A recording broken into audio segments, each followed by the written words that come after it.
नमस्कार. नवराष्ट्र नववार्तामध्ये आपल्या सगळ्यांचं मनःपूर्वक स्वागत. आज जो मराठा आरक्षणाच्या संदर्भातला शासकीय अध्यादेश निघालेला आहे, त्यानंतर मराठा आंदोलकांनी आपलं आंदोलन थांबवलेलं आहे. मनोज जरांगे पाटील जे या आंदोलनाचं नेतृत्व करत होते, त्यांनीही असं जाहीर केलेलं आहे की सरकारने सगळ्या मागण्या मान्य केलेल्या आहेत. एकंदरच या आंदोलनाची परिस्थिती, मराठा समाजाची स्थिती महाराष्ट्रातली इथपर्यंत का यावं लागलं आणि आजचा शासनाचा निर्णय, या संदर्भात आपण युवक क्रांती दलाचे संस्थापक डॉक्टर कुमार सप्तर्षी यांच्याशी चर्चा करतोय. नमस्कार सर. नमस्कार. तर तुमचा पहिला टेक म्हणजे आजची जी हो. घटना झालेली आहे, तर त्याबद्दल तुमचं पहिलं आकलन, पहिली प्रतिक्रिया. सर्वांना नमस्कार, सलाम अलैकुम, जय भीम.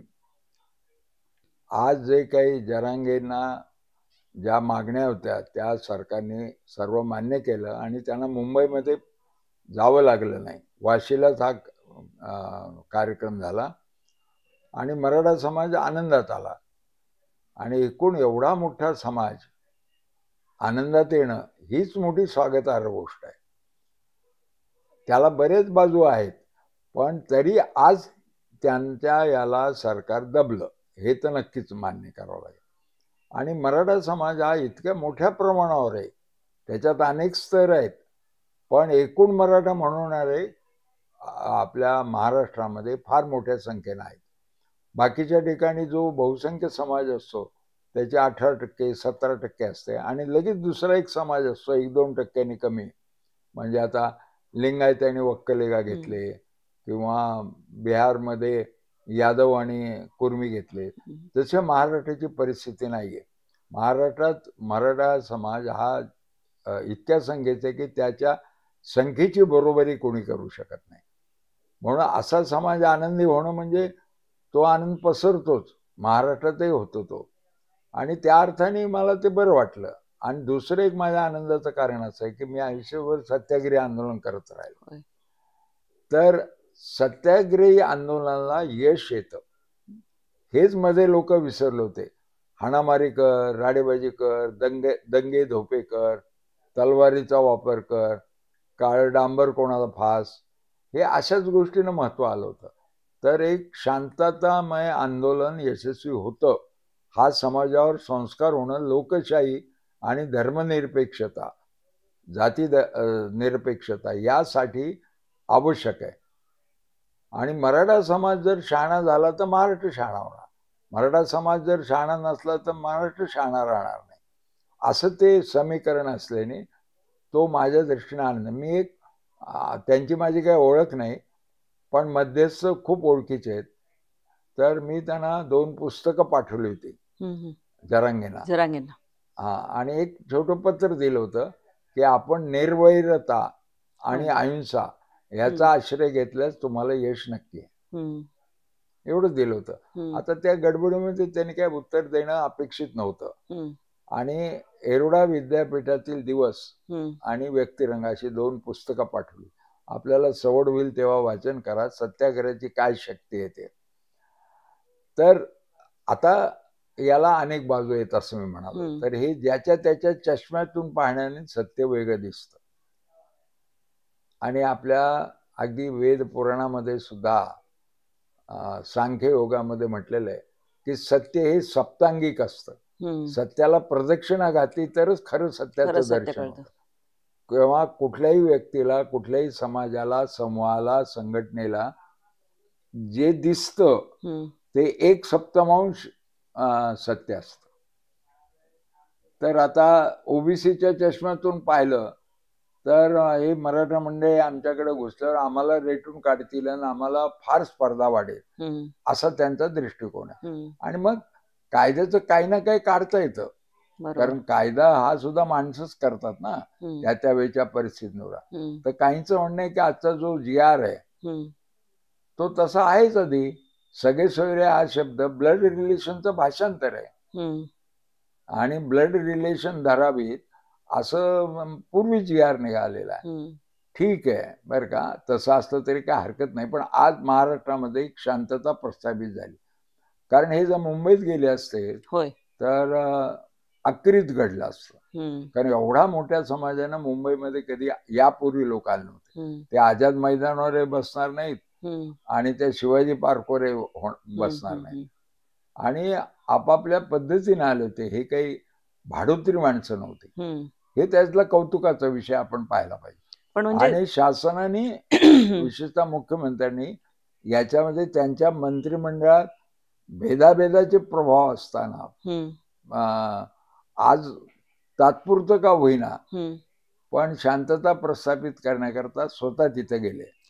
हे एका अर्थानं ठीक आहे, नाहीतर असं एवढ्या मोठ्या गर्दीला मुख्यमंत्री सामोरे जात नसतात. पहिल्यांदा ते उपोषणात तिथे गेले, तेच फार मोठं आश्चर्यकारक होतं. त्यांच्या हाताने ते उपोषण सुटलं ना, आताही परत त्यांनी तो सरबताचा ग्लास दिला त्यांना. आता दुसरा एक याच्यातला मुद्दा आहे की कुठल्याही परिस्थितीमध्ये जसं आरक्षण टिकवणं दिलं सरकारने, त्यांनी टिकवणं हे जसं घटनात्मक आहे, तसंच घटनात्मक एक आहे की 50% मेरिटला दिलंय, ते सुद्धा आरक्षणच आहे. 50% आरक्षण आहे मेरिटला, आणि त्याचं रक्षण करणं हेही शासनाचं काम आहे आणि राज्यघटनेनुसार येते. त्यामुळे 50% पेक्षा वाढ होणार नाही. मग आता यांना काय करावं लागेल की ओबीसीचे काही कमी करून काही मराठ्यांना देऊन समझोता करावा लागेल, आणि तो फार अवघड आहे. कारण ओबीसीचं त्या अर्थाने आंदोलन सुरू झालेलंच होतं. हा, त्याचं कारण असं आहे की ओबीसीच्या काळात त्यावेळेला मी आमदार होतो, तर ते जो फॉर्म त्यांनी काढला, क्वेश्चनेअर काढली, ती सगळ्या देशातल्या आमदारांना, देशातल्या सगळ्या रिसर्च संस्थांना, सगळ्यांना पाठवलं होतं. आणि याच्यात आपल्याला काय फेरफार करायचे, तर ते सर्वमान्य अशा 10 कसोट्यात मागासपणाच्या, त्याच्यामध्ये सरासरी हा विषय आहे. म्हणजे एक उदाहरण तुम्हाला देतो की साधारण महाराष्ट्रातल्या गरीब लोकांना किती अंतरावरून पाणी आणावं लागतं, तर 5 किलोमीटर आणावं लागतं. त्यांच्या घरात नळ नाहीत, तर मग तुमचं त्याच्यापेक्षा जास्त पाहिजे. बालविवाहाचं प्रमाण महाराष्ट्राचं जे सरासरी आहे त्यापेक्षा अमुक एका जातीला मंडल आयोगात बसवायचं तर एका निकषाला 2 मार्क मिळतात. तर दुसरा निकष हा आहे की बालविवाह तुमच्यामध्ये सरासरीपेक्षा 25% जास्त, आणि शहरातली सरासरी वेगळी आणि खेड्यातली सरासरी वेगळी. आणि असं करत करत त्यावेळेला 10 निकष होते. आता नंतर वाढही झाली. प्रत्येक निकषाला 2 मार्क, आणि जर निम्मे मार्क मिळाले तर त्याला मागास म्हणावं. एससीचं प्रमाण किती, ग्रॅज्युएटचं प्रमाण किती, नंतर लोकप्रतिनिधींचं प्रमाण किती, म्हणजे पंचायत समितीला निवडून आले, झेडपीला निवडून आले, किती आमदार, किती खासदार, हे पण हे सगळे निकष लावले लोकप्रतिनिधींचे. तर ते निकष लावल्याशिवाय मंडल आयोगात शिरण्याला अडचण आहे. आणि निकष लावून जर त्याच्यात ठरले तर मंडल आयोगाचे बाकीचे लोक तक्रार करू शकत नाही, कारण त्यांचा हक्क जो आहे तो 50% मेरिटचं आरक्षण मान्य करून, म्हणजे आपापल्या जातीच्या लोकसंख्या जितक्या आहेत त्याच्या 50%चं आरक्षण असणार, तरच हे गणित जमतं ना. मग ओबीसी समाज नेमकं किती आहे, म्हणून ते आता जे चाललंय की सगळे एकदा पुन्हा जातगणना करा, ते त्याच्यासाठी आहे. एक तर बिहारमध्ये जातगणना झाली, आता इथे ह्याला सगळा जो कुणबी वगैरे डाटा जो आहे तो मागवण्याचं काम पुण्यातल्याच गोखले इन्स्टिट्यूटला देण्यात आलेलं आहे.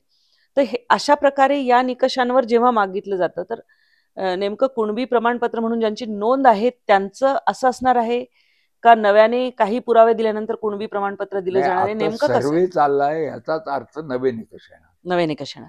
म्हणजे पूर्वीच्या कारण पूर्वीमध्ये आता निजाम स्टेटमध्ये शेती करणारे सगळ्यांनाच कुणबी, पण पश्चिम महाराष्ट्रामध्ये विशेषतः पेशवेच्या काळात काही मराठा वर्ग 4 महिने लुटालुटीला बाहेर जायचा, हातात तलवार घेऊन. दर दसऱ्याला शनिवारवाडे तिथे जमायचे आणि नागपूरला सीताबर्डीला जमायचे, आणि काही कारण नाही. तुम्ही का जाता स्वारीला, आटकीपार झेंडा लावायला का जाता, असं कोणी तामिळनाडूचा राजा निघालाय, दुसऱ्या भाषिक गटावर आक्रमण, फक्त मराठा म्हणजे महाराष्ट्रीयन लोकांनी इतर भाषिक गटावर आक्रमण केले आणि आपल्यावर फार अन्याय झाला अशी ओरड करत असत. पण आपलं राज्य ही पुरावा आहेत. बडोद्याला आपलं राज्य आहे, इंदूरला आहे, ग्वाल्हेरला आहे, झाशीला आहे, देवासला आहे, तंजावर पर्यंत पण आणि मराठी खाली दक्षिण याच्यामध्ये तंजावरला आहे. तंजावर आजही आहे त्याचे पुरावे. आक्रमण करणारा गट हा फक्त मराठा भाषिक आहे, दुसरं नाहीये. आणि विचारलं जायचं का बुवा त्यांनी खोड काढली का, तुम्ही का जातात त्यांच्यावर हल्ला करायला? नाही नाही नाही, आपली ताकद जास्त आहे, त्यांची कमी आहे म्हणून आपण जायचं. म्हणून इथं मोजदाद व्हायचे.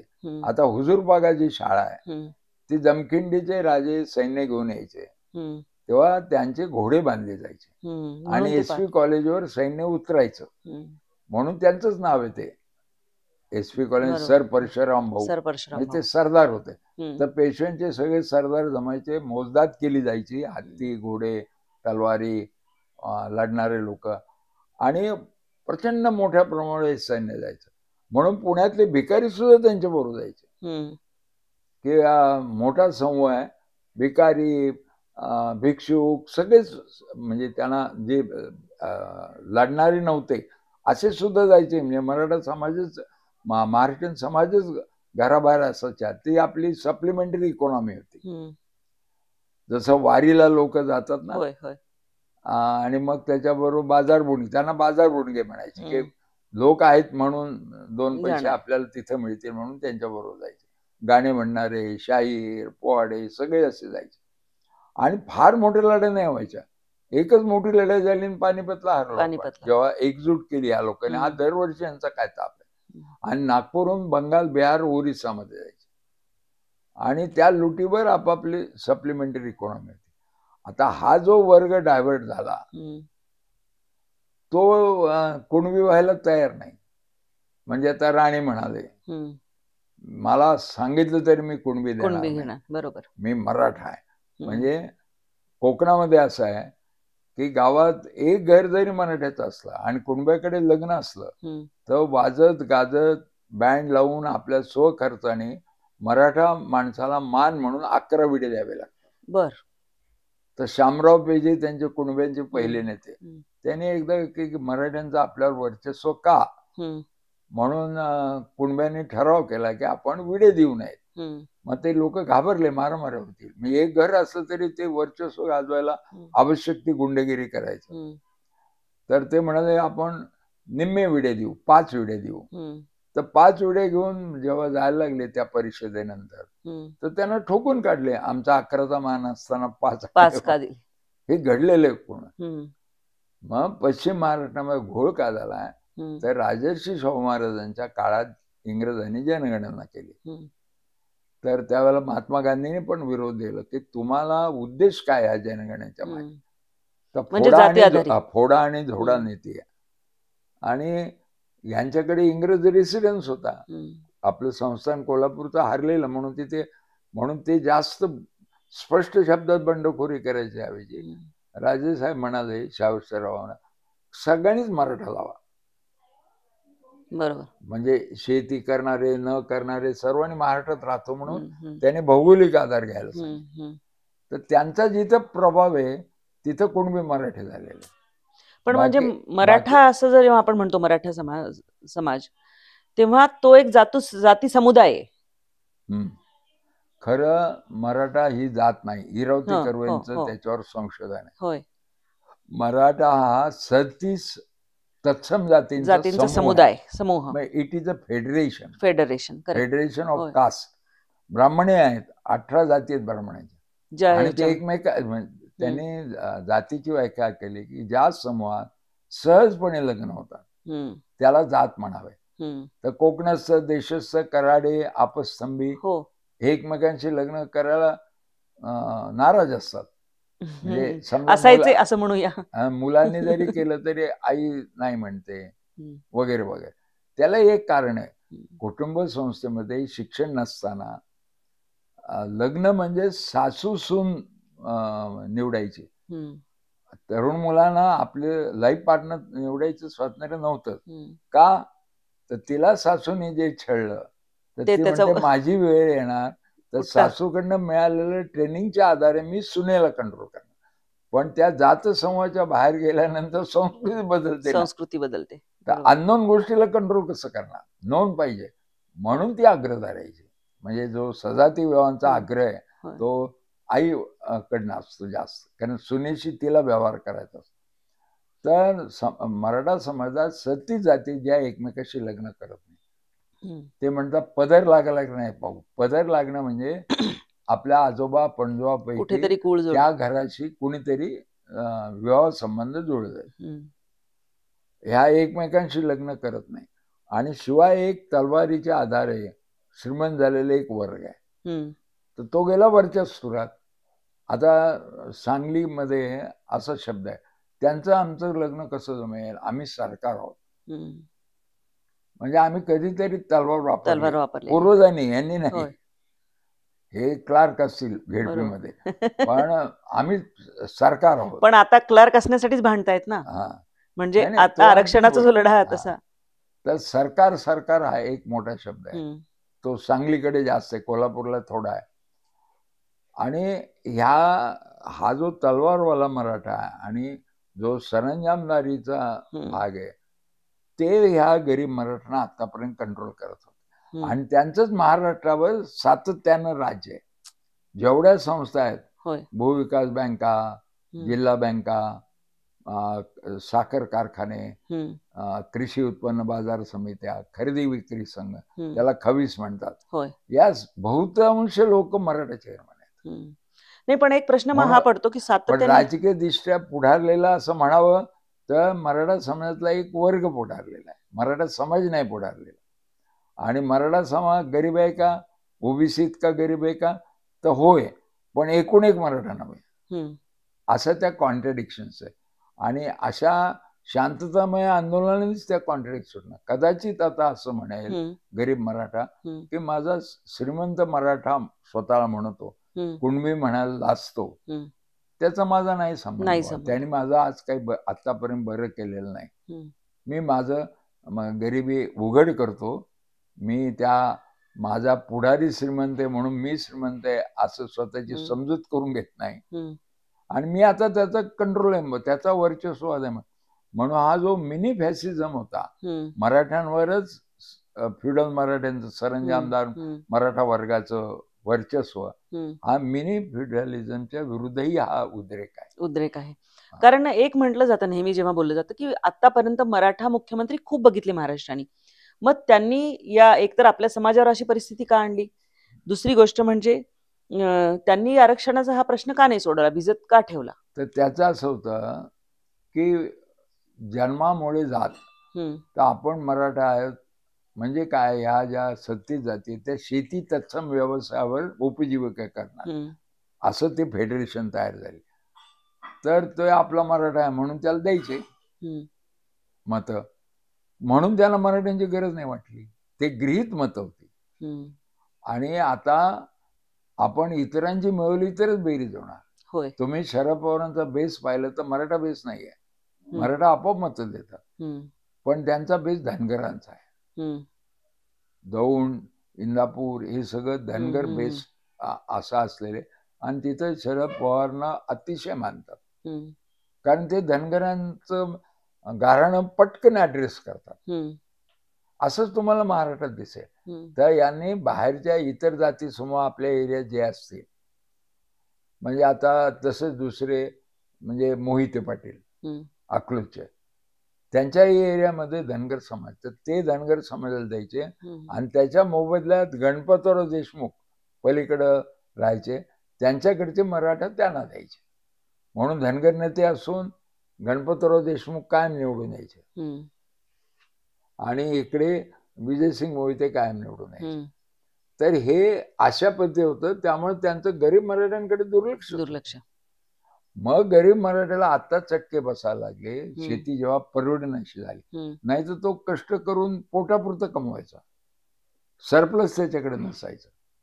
आता तो रासायनिक खतं वाढली, कीटकनाशकाच्या किमती वाढल्या, म्हणून त्याला MSP दिल्याशिवाय शेतकरी वर्गातली शांतता होणारच नाही. आणि तो म्हणतो आता ते मी मराठा, तो नेता माझा मराठा आहे हे मी मानायला तयार नाही, माझी काय परिस्थिती, त्या परिस्थितीला इमान राखून मागणार. तर म्हणून याचा समजोता नंतर जेव्हा होईल, तो खरे ओबीसीच्या निकषावर असलेले मराठे यांचंच टिकणार आहे. कारण त्यांची संख्या भागिले 2 बरोबर 50चं नक्की करायचं आहे होय आरक्षण. म्हणजे त्याच्यामध्ये मराठाही आला, मराठा आला, ब्राह्मण आला, माळी आला. जे मेरिटची मुलं आहेत त्यांना नकोच आहे आरक्षण. खरंय. आणि ते 50% कोणत्याही परिस्थितीत ठेवलंच पाहिजे. मग आता या आधी जेव्हा आलं फडणवीस सरकारांनी जेव्हा आरक्षण दिलं होतं ते हायकोर्टापर्यंत टिकवलंही होतं आणि ते सर्वोच्च न्यायालयात टिकू शकलं नाही. त्याला कारण काय होती आणि आताची परिस्थिती मग वेगळी कशी ते असेल? 50%च्या वर जात होतं ना, वर जात होतं म्हणून. ते सुप्रीम कोर्ट कधी यावत चंद्र देवा म्हणजे जोपर्यंत आपलं संविधान आहे होय तोपर्यंत देऊ शकत नाही. हायकोर्टाने दिलं ते हायकोर्टे चूक किंवा त्यांच्या पुढचं प्रतिपादनामध्ये केलेली काय लबाडी. पण ते जे 1 मराठा लाख मराठा 54 मोर्चे निघाले, हो हे सगळे फडणवीसांच्या काळात फडणवीसांच्या संमतीनेच निघाले. बर ती अहिंसा वेगळी. आता हे आता जे अहिंसक पद्धतीने यांनी केलं याचं मोल जास्त आहे. हे स्वयंभू आहे, स्वयंस्फूर्त आहे. म्हणून मनोज जरांगेंसारखं यापूर्वी फारसं माहीत नसलेलं मनोज जरांगे त्या जुन्या 1 मराठा लाख मराठ्याच्या काळामध्ये आपल्या गावामध्ये ते छोटं गाव आहे, तिथे एका पुलाजवळ बसायचा आणि लोक म्हणजे आपला हा दरवर्षी जसं एखादा सण येतो तसं दरवर्षीच हा उपोषण करतो. बर म्हणून काय फार त्याची किंमत नाही असं होतं. आता वाढवलं कोणी? हे खरं वाढवण्याचं अगदी जर आपण असं कारण मीमांसा करत गेलो तर फडणवीसांनी जो लाठीचार्ज करायला लावला, गोळीबार झाला, अश्रुधूर सुटला, त्यानंतर मनोज जरांगे नेते झाले. त्याच्या आदल्या दिवशी पर्यंत नव्हते. आणि दुसरं झालं एस्टॅब्लिश म्हणजे शिंदे मलमपट्टी लावायच्या निमित्तानं म्हणा किंवा काही कारणाने, पण शिंदे स्वतः त्यांचं उपोषण सोडायला गेले. तेव्हा त्यांचा चेहरा असा होता की आता सर्व मराठा मतं आम्ही मिळवली युतीकडे. पण इतकं सोपं आहे हे? नाही, असं त्याचा चेहरा होता त्या दिवशी सगळ्या टीव्हीवर. इतके खुश होते आणि त्याच्यात मुदत देऊन बसले. म्हणजे त्याच्यातलं कठीण काय, गुंतागुंत काय याचा अभ्यास. पण आज आता त्यांनी स्पष्ट सांगितलं की शिवाजी महाराजांच्या याची शपथ घेतली होती आणि ती मी पुरी केली. हा तेच ना, म्हणजे तसं. आणि जरांगेंचं सुद्धा जे आजचं वक्तव्य आहे माझ्या पुरतं मी केलं असं त्यांचं. पण जेव्हा शासन आपल्या विरुद्ध चाललेलं उपोषण सोडवायला जातो त्यावेळेला त्याला प्रतिष्ठित होतच ते. म्हणून मनोज जरांगे यांना नेता केलं फडणवीसांनी आणि शिंदेनी त्या आंदोलनाला प्रतिष्ठित केलं. आणि मग त्यांनी 1 महिन्याची मुदत माहिती यांनी 10 दिवस आणखीन वर दिले होते. यांना त्याचं जमेना ते. आणि मग सरकार विनाकारण शब्द देतं, जसं फडणवीसांच्या बाबतही झालं, शिंदेच्या बाबत झालं. आणि अजित पवार गप्प बसले. ह्या सरकारमध्ये 3 पुल्स असल्याने वेगवेगळे, आणि भुजबळांनी आपला वेगळा सूर लावला आणि भुजबळांनी आज सरकारनं जाहीर केलेल्या धोरणाच्या विरुद्ध बाजू घेतली. तर त्यांना नैतिक अधिकार नाहीये मंत्रिमंडळात राहण्याचा. त्यांनी बाहेर जाऊ नये बोलावं, पण मंत्रिमंडळातही राहणार. आणि तुम्ही 3 तोंड. सरकार म्हणजे निर्णय, आणि निर्णय एकच असतो, कारण 50 असतील, पण जेव्हा निर्णय होतो तो एक होतो. ही लोकशाहीची पद्धत आहे. काय आधी चर्चा करा, निर्णय झाल्यावर नाही. आणि मग हे सरकार कसं करतं? मग ती नोकरशाही पण गोंधळून जाते. कोणाचं ऐकायचं? भुजबळांचं ऐकायचं का मुख्यमंत्र्यांचं ऐकायचं का फडणवीसांचं ऐकायचं का अजितदादांचं ऐकायचं? म्हणून हे सरकार न सरकार सारखं वाटतं. जरी आज आनंद असला तरी जरांगेने त्यांचा विकनेस ओळखून असं ओळखला का नाही, त्याला एवढं पॉलिटिकल विजडम आहे की नाही हे माहित नाही. पण घडलं असं की वीक सरकार पुढे संख्येचं मोठं अहिंसक बळ उभं करून आमने सामने आलं, सरकारने माघार घेतली. आणि ही तात्पुरती माघार आहे. आता याच्यात फाटे फोडले तरी आता हा जागृत झालेला समाज, त्यामुळं मोठा प्रश्न आहे. त्यामुळं शेवटी नक्की मोजावं लागेल की ओबीसी किती. कारण काही झालं तरी, आणि त्या दृष्टीने मग ते सर्वेक्षण जे आहे ते महत्त्वाचं. ज्याचा जितका समाज त्याचा अर्ध त्याला आरक्षण मिळेल आणि अर्ध त्याला मेरिट मिळेल, याच्यात बदल नाही होऊ शकत. आता ते लोक म्हणतात की तामिळनाडूमध्ये 50% पेक्षा जास्त. तर आपल्याकडे जुन्या संस्थानांकडनं लोकशाही आलेली आहे. होय. तेव्हा काही कायदे आधीच झालेले आहेत हम्म, स्वातंत्र्यपूर्व काळात वगैरे. तर ती लिगसी आहे. हम्म. भारतात काही तसं घडलेलं नाही. म्हणून तुम्हाला नक्की आकडा काढला पाहिजे. तर त्याच्यामध्ये मराठा समाजातला गरीब स्तर बसू शकतो. म्हणजे आता जर आपल्याला आपली चर्चा एकंदर समोप करायची ठरवली तर तात्पुरती परिस्थिती किंवा सध्या दिसणारी आजची परिस्थिती जर आपण म्हणली तर मराठा आंदोलक प्रश्न सुटला आणि नाही, आम्हाला हवं ते प्रश्न मिळालं, हवं ते मिळालं असं म्हणत सुटण्याच्या दृष्टीनं पाऊल पडलं. टाकलं गेलं. हा. आणि कारण जरांगेंनी स्वतः पण आता जाहीर केलेलं आहे की मागण्या सगळ्या मान्य झालेल्या आहेत आणि आंदोलन स्थगित. नाही, पण त्यांनी एक वाक्य त्याचं फार हम्म, महत्वाचं आहे हम्म, की जर सरकारने अध्यादेशाच्या वेळेला आणि कोर्टात गडबड केली हम्म. तर मी मुंबईत हम्म. आहेच. आहेच, हो, प्रश्नच नाही. हो, ते एक वाक्य म्हणजे हे आहेच. ते नाहीये तसं. हो. तो फसलाय असं जे ते राठोड म्हणाले हम्म. ते काय तो फसला बिसला नाही. नाहीये. हो. पण एका वेळी एकूण एक गुंतागुंत सुटेल असं नाही. म्हणजे ती गुंतागुंतीची उकल हळूहळूच करावी फक्त लागते. आता असं म्हणायला लागेल की हे सरकारने वेळीच पाऊल उचलल्यामुळे सावधानपणे मुंबईत महाराष्ट्रामध्ये होऊ शांतता आणि सुरक्षितता सुव्यवस्था राहिली. म्हणून याच्यामध्ये सरकारलाही आपण शाबासकी दिली पाहिजे. हम्म. पण मनोज जरांगेला दिली पाहिजे. कारण हिंसा झाली असती तर ती मोडून काढणं सोपं आहे. होय. पोलीस नसले तर आर्मी आणता आली. आणि एकंदर कसं आहे की हिंसा जिथे होते तिथे बाकी समाजाचा सुद्धा किंवा त्या आंदोलनात असलेल्या सुद्धा असंख्य लोकांचा पाठिंबा दूर व्हायला लागतो.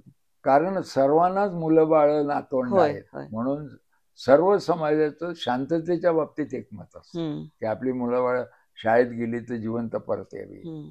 नवरा गेला बाहेर तर जिवंत यावा. म्हणून शांतता हा मूलभूत शक्ती आहे. म्हणून अहिंसा का मानतात लोक? म्हणजे किती आवडत नसे बोलताना अगदी शूरवीराचे पोवाडे गातात आणि तलवार आणि आमकन तमकन युद्धाचे वर्णन करतात रसभरीत. पण तरी माणसाला मनातून शांतता असते. हम्म. कारण माणूस मेल्यावर त्याला मुलं असतात आणि मुलं दिसतात तेव्हा नातवंड दिसतात. होय. म्हणजे ही कंटिन्युटी कशाची असेल तर ती अहिंसेची. हम्म. हिंसा ही तात्पुरतीच असते. तर त्या अर्थानं तात्पुरतं सरकार जागं झालं आणि त्यांनी याचे संभाव्य धोके टाळले एवढं आपल्याला मर्यादित म्हणता येईल. परंतु या सरकारला फार कळतं आणि ते अगदी व्यवस्थितपणे घटना कायदा याचा मेळ घालू शकेल असं काही वाटत नाही. म्हणजे खात्री वाटत नाही. आता सदावर्ते बोलतायत कोणाच्या तोंडनं? सदावर्ते इतकं उघड असं बोलतो की तो फडणवीसांचाच माणूस आहे हे दिसतं आणि तो हेतू चांगला नाही त्याचा. भुजबळ सुद्धा बोलताना जरांगेबद्दल जे बोलत होते म्हणजे एकूण मराठा समाजाबद्दल बोलत होते. जरांगे निमित्त आहे, नेते काय परिस्थिती निर्माण करतात. तर ते काही मंत्रिमंडळात सहभागी असलेल्या मंत्र्याला शोभणारं नव्हतं. आणि आता तर तुम्ही मुख्यमंत्र्याच्या धोरणाच्या विरुद्धच बोलतायत. मग राजीनामा द्या ना. मग इतकं का त्या सत्तेला चिकट? तर त्या सत्तेत तुमचं आरक्षण आहे. बरोबर. तुम्हाला ईडी याच्यापासून अजित पवार काय तिथे तर त्यांना त्याचं आरक्षण आहे. त्यांना त्यांच्या मागे ईडी याला. आणि असं का होतं तर केंद्र सरकारमध्ये बीजेपी सगळी संपून फक्त मोदींनी सत्ता केंद्रित केली आणि त्याने असं स्लोगन दिलं अमित शहाने त्याने की समस्त भ्रष्टाचारांना आम्ही रक्षण देऊ शकतो पण आमच्या पंखाखाली आलात तर. कारण तुम्ही नाही आलात तर आमच्या हातात ही सत्ता राहणार नाही. मग आम्ही तुम्हाला रक्षण कसं देऊ? तर समस्त भ्रष्टाचार म्हणजे मार्क्सने एकदा म्हटलं होतं 150 वर्षापूर्वी की समस्त श्रमिकांनो एक व्हा आणि क्रांती करा म्हणजे तुम्ही शोषणातून मुक्ती जगातील. तसं यांचं आव्हान आहे की जगातील समस्त भ्रष्टाचारांना आमच्या पंखाखाली या. तुम्हाला दुसऱ्या पक्षात जाण्याचा भ्रष्टाचारी लोकांना मूलभूत अधिकार नष्ट झालेला आहे. असंच आहे ना. भोपाळला मोदी म्हणाले. मग आता हे असे भ्रष्टाचारी आले आणि त्यांचे विचार नावाची गोष्टच नाही आहे. त्यामुळे त्याचे 3 वेगवेगळ्या दिशा आहेत. भाजपची एक लाईन आहे, एक शिंदेची लाईन आहे आणि त्यांच्यातला शिवसैनिक डोकावतो. पण त्याला स्क्रिप्टच लिहून दिली जाते की उद्धव ठाकरेंना नष्ट करण्याकरता तुम्हाला आम्ही मुख्यमंत्री केलं.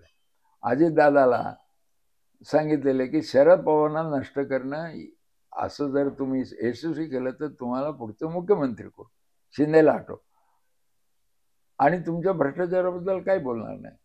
आता अशा पद्धतीनं सरकार असलं ते वीकच आहे, ते अंतर्गत वीक आहे आणि मराठा समाजाची अंतर्गत युनिटी आहे. तर एकजुटीला महत्व येतं आणि लोकशाही यामुळे बळकट होते. असं आहे. डॉक्टर सप्तर्षी, तुम्ही याबद्दल खूप विस्तृत विवेचन केलं, वेगवेगळ्या पैलूंनी सांगितलं, त्याबद्दल आभारी आहोत. तर नववार्ताच्या दर्शकांसाठी अनेक पैलूंवर डॉक्टरांनी प्रकाश टाकलेला आहे आणि या आंदोलनाचे पडसाद पुढे काय पडू शकतात किंवा एक समाज एक संघटित झाला, पण आजचं चित्र जर म्हणाल तर सरकार पक्ष आणि आंदोलनकर्ते या दोन्ही पक्षांनी कुठे ना कुठेतरी समजूतदारपणाही दाखवल्यामुळे एक होऊ घातलेली किंवा होऊ शकणारी संभाव्य अशी जी विपरीत परिस्थिती होती ती टळलेली आहे असं म्हणावं लागेल.